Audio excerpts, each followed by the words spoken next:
You're in the middle of a war between the US and the Taliban, and you're in the middle of it. You're on the ground. You're not just in an office in Washington, D.C. You're on the ground. Buildings are falling apart, are all around you. You're running through the streets, and you're running, and you hear gunfire, and you're like, "What was that?" I just heard gunfire from this building over here, and you turn to your guy and you say, I think there's some Taliban in that building over there, and you have your sniper. Go ahead, train it on that building, right? And a sniper sees somebody run across. He's like, I just saw somebody in that building for sure, and you say, well, take him out, and he says, well, I don't know exactly who it is. I don't have an exact, or whatever the terminology is in the military. I don't have an eye on him. I can't remember that term. I don't know who that is, right? All right, but I mean, the longer that this guy is out, like, more of our guys could be dying, so we should take him out. I would take him out if you tell me to take him out, but I don't feel comfortable with it. Okay, let's send a group down there to go out and check out the situation. You send out a group of 10 guys. They're risking their lives. They run over to the other building that's all the way across, like several streets down. They break into the building, and they immediately see another U.S. soldier on the other side. And they're like, holy crap. They radio back to you, and they say, it's a blue on blue. You say, what? It's a blue on blue. These are our guys. Blue on blue means we're fighting against our own people. That guy who was in that building over there that you were telling your sniper to take out, he was one of your own guys. You didn't know that he was in that building, but you almost killed one of your own soldiers. That's how extreme ownership starts. The book Extreme Ownership. It's so intense, and it's so real because he uses real life stories throughout the entire book.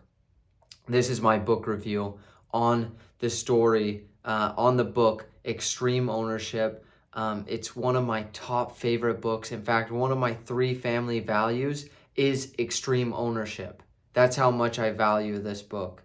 Well, that's the first lesson that he teaches. Chapter 1 is taking extreme ownership. Well, let me finish how that story goes. They end up coming back from their mission, and they sit everybody down, and everybody's just feeling horrible, like they could have killed one of their own guys in their own group, and they're all sitting there. And the leader, Jocko Willing, goes up and he says, guys, whose fault was this, that this blue on blue almost happened? Whose fault was it? And the communications guy stands up and he says, guys, it was my fault. I didn't know exactly where these guys were. I should have been more diligent in knowing that. And he says, no, it wasn't your fault. Whose fault was it? One of the other guys stands up. Hey, it was actually my fault. I didn't get a clear idea of who was in that building. I could have been more dedicated on finding out who exactly that was, looking through my scope. No, it wasn't. And people kept on coming up. It was my fault. It was my fault. It was my fault. And the leader keeps on saying, no, it was none of your guys' faults. You know whose fault it was? It was my fault. Why? Because I'm the leader. And everything starts and stops with the leader. I'm taking extreme ownership. It was my fault. And he goes on and he says this quote from the book that I think would be great on anybody's wall. He says, the leader must own everything in his or her world. There is no one else to blame. The leader must acknowledge mistakes and admit failures, take ownership of them, and develop a plan to win. Now, it would be so easy to say, you know, it kind of was your fault because you didn't do this. It kind of was your fault. You didn't do this. And you know what happens to those leaders who blame other people? It happens again and again and again because you never learn from it. And when you start developing a culture of blame, your own people will develop a culture of blame as well. And listening to that story tells me that he built a culture of extreme ownership. Everybody wanted to take on the responsibility on themselves. Lesson number 2, no bad teams, only bad leaders. This is one of my all-time favorite stories ever. He gives this example in the book, and in every single chapter, there are 11 chapters, he gives a military example of when he was a U.S. Navy SEAL, and then a business example in every single chapter with every single principle, right? And in this chapter, he talks about no bad teams, only bad leaders. There's a bunch of teams. They're all doing training for the Navy SEALs, and they have these big rafts, and they're carrying them up on their shoulders. They have like 6 guys to a raft, and they're each carrying them, and they're racing down the beach in San Diego where they train. They're racing like several hundred yards. They have to go around this cone and then race back, and they're running with this thing as a team on their shoulders, right? And it's super heavy, right? It has all their gear and everything in it. And the winning team, whoever wins, they get to take a break on the next race and watch while everybody else runs, right? And so there's this one team that wins every single time that they race, and they're just taking tons of breaks. They're laughing, they're high-fiving, they're having a good time. Well, there's this other team that's losing every single time. They're the worst team, and they're all blaming each other. Oh my God, you gotta run faster. Are you kidding me? What are you doing here? You're running like an old grandma. They're blaming each other, right? Well, the leader sees this. The coaches see what's going on. There's one team that's the best, and then one team that's the worst. And he calls over the leaders of the captains of the 2 teams, and he says, "Guys, I want you, who's the leader, who's the captain of the best team, to go to the worst team, and you're the captain of the worst team. I want you to go to the best team." And you should have seen the guy's face. That I can just imagine it while he's reading this book.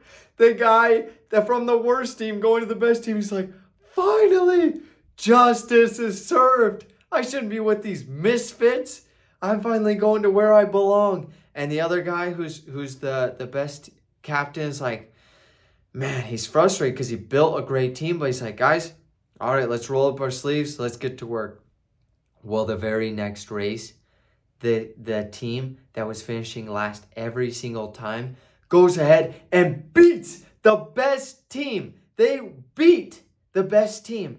And the guy was like, oh my gosh, from the captain, from the worst team that went to the best team, he's like, what? How on earth did they beat? We have the best team. And he goes on to explain, no bad teams, only bad leaders. That leader was bringing his team down. He wasn't lifting them up. He wasn't helping them reach their full potential. He was pushing them down.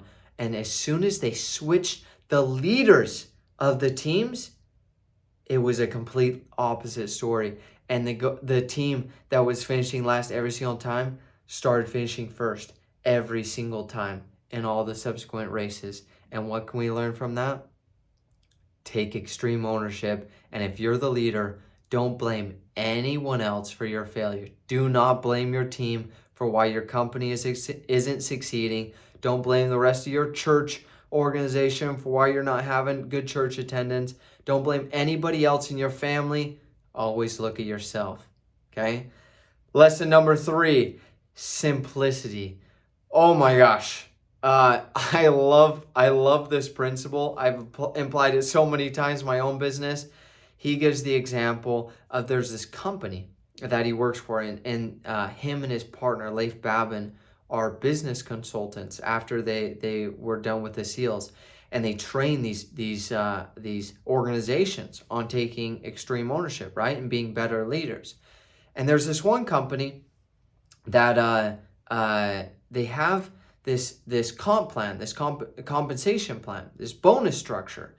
And they go in and the employee's like, I don't understand, Jocko, do you understand this bonus plan? Like, I get that I made like 20 extra bucks this month, but I don't even know how I made the money. Like, I didn't do anything different. And last month or 2 months ago, I got minus 500. I don't know why I was docked.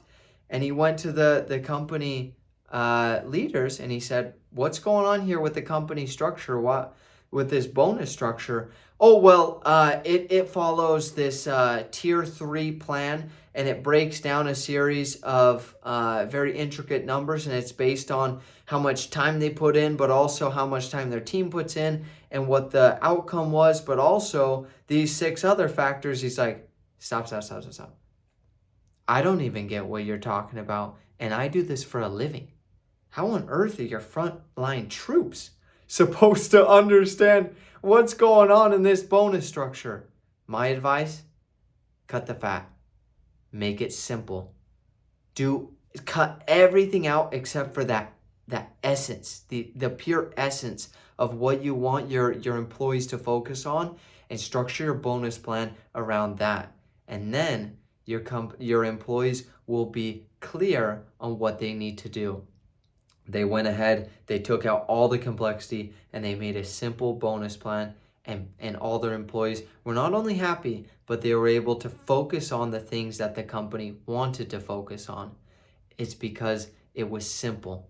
Now, there's so many more lessons from this book that I could go on and on and on, but my challenge to you is go ahead, read Extreme Ownership. Again, it's one of my favorite books of all time. I don't do book recommendations on books that I don't believe in, that I don't like.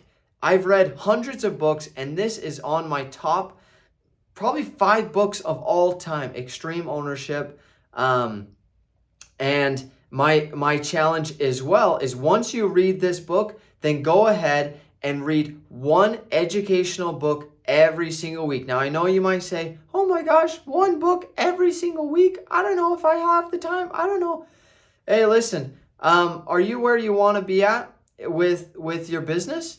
Are you already there? Well, if you're already there, then don't read this, okay? Don't read any of the other books, because you're already there. You're already living the 4-hour work week, right? You don't need to do any more work. You don't need to put in any more hard work. I'll tell you this, every single person that gets to the top, they keep on bettering themselves every single day. They keep on developing, boom, boom, boom, boom. They never plateau. They keep on demanding more. That's why my challenge is, once you read Extreme Ownership, go ahead and check out. I have a full book list of over 150 books that I recommend reading in order. Check it out. It's on my website below, along with where to find this book.